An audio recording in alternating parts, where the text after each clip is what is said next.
बिस्मिल्लाहिर्रहमानिर्रहीम। ठहरिए, अगर आप ये आवाज़ सुन रहे हैं तो मुमकिन है कि आज आपका दिल भारी हो।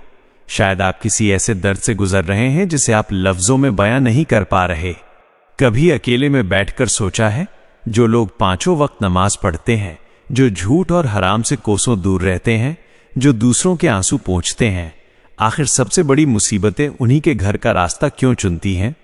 क्या ये नाइंसाफी है?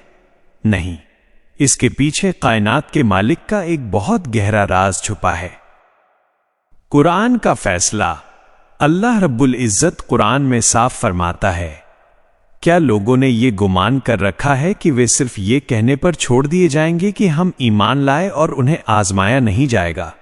सूरह अल-अंकबूत 2। मेरे दोस्त, ईमान का दावा करना तो बहुत आसान है, लेकिन उस दावे को सच साबित करना बहुत कठिन। वो हकीकत जो हम भूल जाते हैं।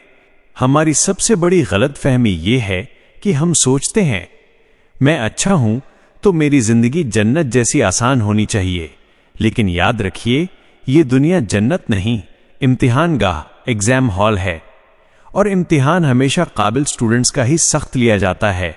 हदीस की ठंडी छांव।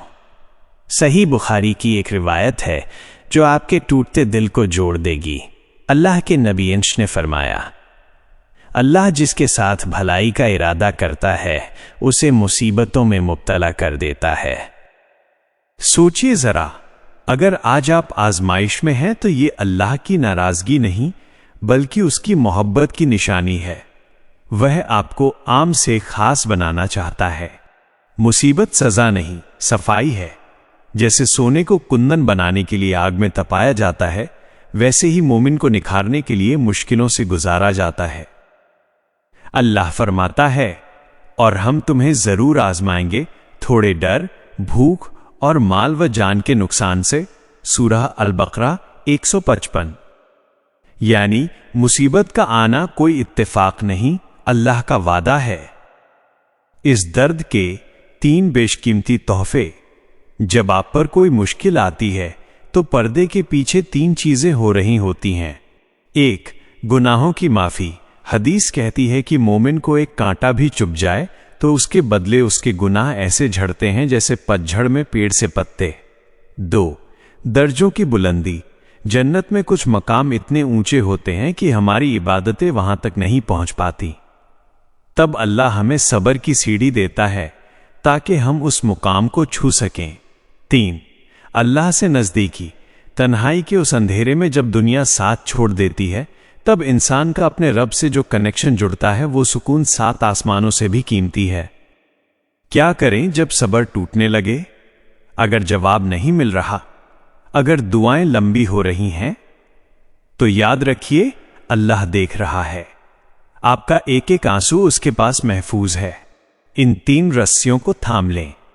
1. नमाज, जो आपको टूटने नहीं देगी। 2.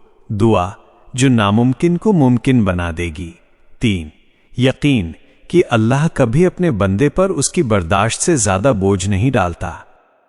आखिरी बात, दोस्त, अगर आज आप रो रहे हैं, अगर आज आप हार रहे हैं, तो ये मत सोचिए कि अल्लाह आपको भूल गया है, बल्कि मुस्कुराइए, क्योंकि अल्लाह आपको चुन रहा है। उसने आपको इस काबिल समझा कि आप उसके इस बड़े इम्तिहान को पास कर सकें। फैसला अब आपका है, शिकवा करके टूट जाना है या सब्र करके खुदा का चहेता बन जाना है। याद रखिए, जब अल्लाह किसी को ऊंचा उठाना चाहता है तो पहले उसे आजमाता है।